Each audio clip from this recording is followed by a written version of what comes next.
Hello students, career മേക്കറിൻ്റെ പുതിയൊരു വീഡിയോയിലേക്ക് എല്ലാ സ്റ്റുഡൻസിനും സ്വാഗതം. ഇന്ന് നമ്മൾ സ്റ്റിച്ച് ചെയ്ത ഗാർമെൻറ്റിൽ നിന്ന് എങ്ങനെയാണ് മെഷർമെൻ്റ് എടുക്കുന്നതെന്ന് നോക്കാം. ഇങ്ങനെ സ്റ്റിച്ച് ചെയ്ത ഗാർമെൻറ്റിൽ നിന്ന് നമുക്ക് മെഷർമെൻ്റ് എടുക്കുമ്പം നമുക്കുള്ളൊരു പ്രയോജനം എന്താണെന്ന് വെച്ചാൽ, നമുക്ക് ഇതിലേക്ക് മാർക്ക് ചെയ്യുമ്പം ഡയറക്റ്റ് ഇതിൽ നിന്നെടുത്ത മെഷർമെൻറ്റ് ഡയറക്റ്റായിട്ട് മാർക്ക് ചെയ്യാൻ പറ്റും. നമുക്ക് കാൽക്കുലേഷൻ്റെ ആവശ്യം വരുന്നില്ല. ഞാനിവിടെ ഒരു അംബ്രല്ല ഫ്രോക്കാണ് നിങ്ങൾക്ക് കാണിച്ചു തരാൻ വേണ്ടി എടുത്തേക്കുന്നത്. ഈ ഒരു ഫ്രോക്ക് നമുക്ക് കൃത്യമായി നടുവേ ഇതുപോലെ ഷോൾഡർ ഒപ്പിച്ച് വേസ്റ്റ് ഒന്ന് ഒപ്പിച്ച് നമുക്ക് കൃത്യമായി നടുവേ ഒന്ന് ഫോൾഡ് ചെയ്ത് ഇവിടെ വിരിച്ചിടാം. ഒരു ടേബിളിൽ വിരിച്ചു വെക്കുക.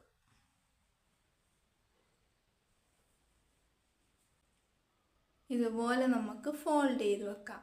എന്നിട്ട് നമുക്ക് ഫുൾ ലെങ്ത് മെഷർ ചെയ്യാം. അതിനായിട്ട് ടേപ്പിൻ്റെ സ്റ്റാർട്ടിങ് പോർഷൻ ഈ ഷോൾഡറിൻ്റെ ഈ കട്ടിങ് വരുന്ന ഭാഗത്ത് വെച്ചിട്ട് ഇങ്ങനെ വരും. എത്രയാണോ കിട്ടുന്നത് അതാണ് നമുക്ക് ഫുൾ ലെങ്ത്. എനിക്കിവിടെ ഒരു 46.5 കിട്ടുന്നത്. ഇനി നമുക്ക് വേസ്റ്റ് ലെങ്ത്തിനും ഷോൾഡറിൻ്റെ സ്റ്റാർട്ടിങ്ങിൽ ടേപ്പ് വെക്കുക. എന്നിട്ട് ഈ കട്ടിങ് വരുന്ന ഭാഗത്താണ് വേസ്റ്റ് ലെങ്ത്ത് വരുന്നത്. ഇവിടെ എനിക്ക് 14 കിട്ടിയേക്കുന്നത്.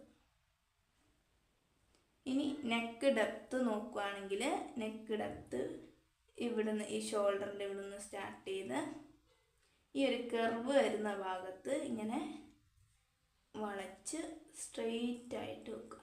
അപ്പം ഇവിടെ എത്രയാണോ കിട്ടുന്നത് അതാണ് നെക്ക് ഡെപ്ത്ത് വരുന്നത്. ഇവിടെ എനിക്കിപ്പോൾ ഒരു 3.5 കിട്ടുന്നത്. 3.5 ഇതിൻ്റെ നെക്ക് ഡെപ്ത്ത്. അതായത് ഷോൾഡറിൻ്റെ ഇവിടെ പിടിച്ച് ഷോൾഡറിൻ്റെ ഇവിടെ സ്റ്റാർട്ട് ചെയ്ത് ഈ കർവ് വരുന്ന ഭാഗത്ത് ടേപ്പ് ഒന്ന് ഫോൾഡ് ചെയ്ത് വെക്കുക. അപ്പോൾ കിട്ടുന്നത് എത്രയാണോ അതാണ് നമ്മുടെ നെക്ക് ഡെപ്ത്ത്. ഇനി ചെസ്റ്റ് ലെങ്ത്ത് സാധാരണ നമ്മൾ കാൽക്കുലേറ്റ് ചെയ്താണ് എടുക്കാറ്. നമ്മൾ ബോഡിയിൽ നിന്ന് എടുക്കുകയാണെങ്കിൽ ഇതിൽ വരുമ്പോൾ നമുക്ക് ഈ ആം ഹോളിൻ്റെ ലെങ്ത്ത് എടുത്താൽ മതി. ആം ഹോളിൻ്റെ ഇവിടെ വരുന്ന ഈ ഒരു ലെങ്ത്ത് ഇതുപോലെ ഒന്ന് കർവ് ചെയ്ത് പിടിക്കുക.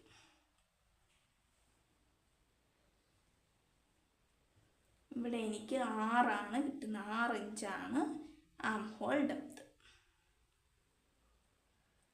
ആം ഹോൾ ഡെപ്ത്ത് അല്ലെങ്കിൽ ചെസ്റ്റ് ലെങ്ത്ത് എന്ന് പറഞ്ഞാൽ നമ്മൾ മാർക്ക് ചെയ്യുന്നത് ഈ ഒരു ലെങ്ത്തിനെ ആണ്. അതായത് ഷോൾഡറിൻ്റെ ഇവിടുന്ന് നേരെ പിടിച്ച് ഈ കർവൊന്ന് ഇതുപോലെ ടേപ്പ് ഫോൾഡ് ചെയ്ത് കൊടുക്കുക. അപ്പോൾ കിട്ടുന്ന എത്രയാണോ അതാണ് നമുക്ക് ആം ഹോൾ ഡെപ്ത്ത് അല്ലെങ്കിൽ ചെസ്റ്റ് ലെങ്ത്ത്. നമുക്ക് സ്ലീവ് ലെങ്ത്ത് എടുക്കാം. സ്ലീവ് ലെങ്ത്ത് ഈ സ്ലീവിൻ്റെ സ്റ്റാർട്ടിങ് മുതൽ സ്ലീവിൻ്റെ എൻഡ് വരെ എത്രയാണോ എനിക്കിവിടെ 10.5 കിട്ടിയത്. ഇനി നമുക്ക് സ്ലീവ് റൗണ്ട് എത്രയാണെന്ന് നോക്കാൻ ഈ അറ്റത്ത് എത്രയാണോ കിട്ടുന്നത് അതാണ്. ഇവിടെ 5 കിട്ടിയത് സ്ലീവ്. ഇനി ചെസ്റ്റ് റൗണ്ട് നോക്കുകയാണെങ്കിൽ ഈ ആം ഹോള് എൻഡ് ചെയ്യുന്ന ഇവിടെ ഇങ്ങനെ നേരെ പിടിച്ച് നോക്കുക. ഇവിടെ ഇപ്പോൾ എനിക്ക് 8.5 കിട്ടിയത്. ഇതാണ് നമ്മുടെ ചെസ്റ്റ് റൗണ്ട് അല്ലെങ്കിൽ ബെസ്റ്റ് റൗണ്ട് 8.5. ഇതുപോലെ വേസ്റ്റ് റൗണ്ട് ഈ കട്ടിങ് വരുന്ന ഭാഗത്ത് നമുക്ക് വേസ്റ്റ് റൗണ്ട് നോക്കാവുന്നതാണ്. വേസ്റ്റ് റൗണ്ട് 7.25 കിട്ടുന്നത്. 7.25. ഇനി നമുക്ക് ഷോൾഡർ ടു ഷോൾഡർ കണ്ടുപിടിക്കണം. അതിന് നമുക്ക് ഈ നെക്ക് വിഡ്ത്തും കണ്ടുപിടിക്കണം. ആദ്യം നമുക്ക് നെക്ക് വിഡ്ത്ത് കണ്ടുപിടിക്കാം. ഈ ഒരു കർവിനെ നമ്മൾ നെക്ക് ഡെപ്ത്ത് എടുത്തത് ഷോൾഡറിൽ നിന്ന് സ്റ്റാർട്ട് ചെയ്ത് ഇവിടെ നിന്ന് ഇങ്ങനെ ഇങ്ങോട്ടാണെങ്കിൽ അതിൻ്റെ നേരെ ഓപ്പോസിറ്റ് ഇവിടെ സെൻറ്ററിൽ നിന്ന് സ്റ്റാർട്ട് ചെയ്ത് ഈ ഒരു കർവിനെ നമുക്ക് തിരിച്ചു പിടിക്കാം, ഷോൾഡറിലേക്ക് പിടിക്കാം. അപ്പം ഇവിടെ നമുക്ക് കിട്ടുന്നത് 3.25 ഈ 3.25 നമ്മൾക്ക് നെക്ക് വിഡ്ത്ത് ഇവിടെ കൊടുത്തിരിക്കുന്നത്. ഈ നെക്ക് വിഡ്ത്തിൻ്റെ കൂടെ നമുക്കിവിടെ ഈ ഷോൾഡറിൻ്റെ ഇതും കൂടെ എടുക്കാം.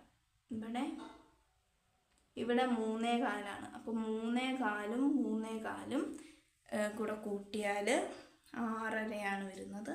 ആ 6.5 നമുക്കിവിടെ ഷോൾഡർ ടു ഷോൾഡർ കിട്ടുന്നത്. അപ്പോൾ ഇത്രയാണ് ഒരു ഗാർമെൻറ്റ് തന്നാൽ നമുക്ക് അതിൽ നിന്ന് മെഷർമെൻ്റ് എടുക്കാൻ ഉള്ളത്. അപ്പം എന്തെങ്കിലും ഡൗട്ടോ കാര്യങ്ങളോ ഉണ്ടെങ്കിൽ എന്നോട് പേഴ്സണലായിട്ടോ ഗ്രൂപ്പിലോ നിങ്ങൾക്ക് ചോദിക്കാവുന്നതാണ്. അപ്പോൾ ഇനി അടുത്ത ക്ലാസ്സിൽ വരാം.